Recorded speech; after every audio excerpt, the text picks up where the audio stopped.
दोस्तों नमस्कार। आज का बहुत ही महत्वपूर्ण मेरा लेक्चर है। इसमें हम लोग डिस्कस कर रहे हैं कि आईएएस की जो परीक्षा होती है इसमें जो नंबर मिलना चाहिए उतना नंबर लोगों को क्यों नहीं मिलता है, इसको लेकर के हम डिस्कस करेंगे।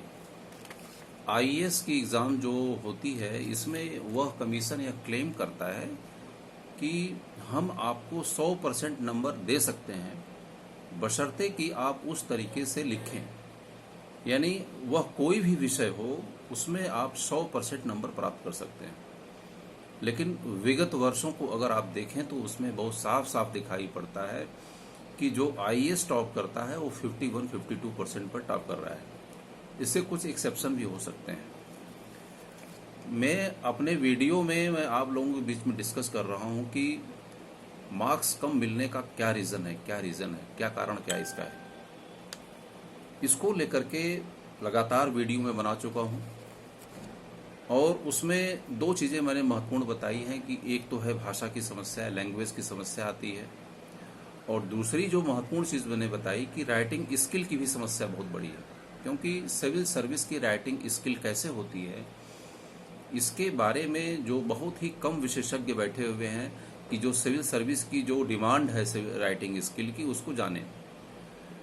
मैंने यह भी बताया था आपको कि जो 10,000 लोग आसपास में करीब एग्ज़ाम में बैठते हैं उसमें से 9,000 लोग ऐसे होते हैं कि जो 1,000 लोगों को पढ़ा दें, इतना नॉलेज उनके पास होता है, बहुत ही नॉलेज होता है, बहुत किताबें उनके पास, लाइब्रेरी होती है। लेकिन बड़ा दुर्भाग्य है कि 9,000 लोगों का सिलेक्शन नहीं होता है।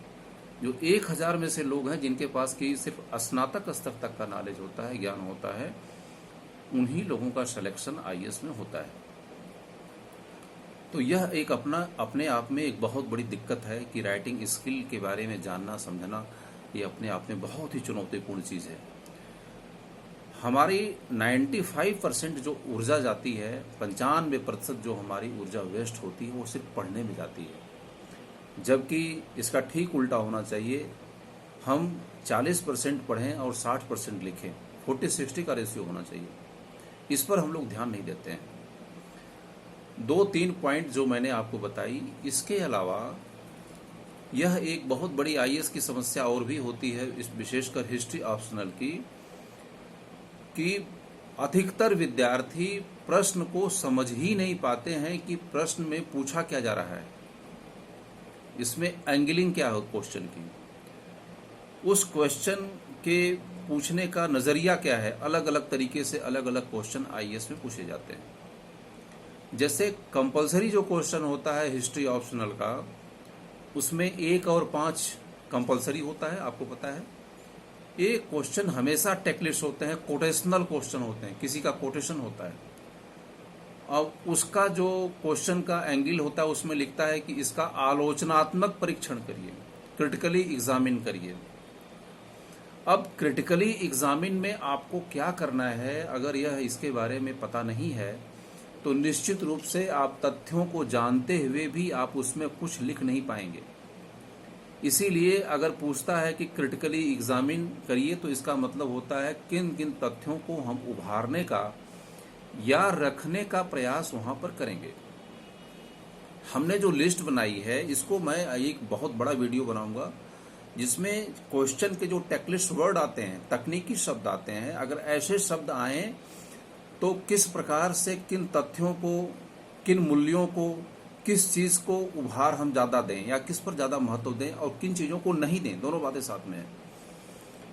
तो जो क्वेश्चन के जो बहुत तकनीकी शब्द होते हैं उस पर हम लोग कोई चर्चा नहीं करते हैं, उसकी हम लोग व्याख्या नहीं करते हैं। ये बड़ी दुर्भाग्य की चीज है। और आईएएस का, सिविल सर्विस का यह कहना है कि अगर आप क्वेश्चन को ही नहीं समझ पा रहे हैं तो यह एक बहुत बड़ी फॉल्ट है, बहुत बड़ी कमी है और वो बहुत बड़ी डिमेरिट देखता है।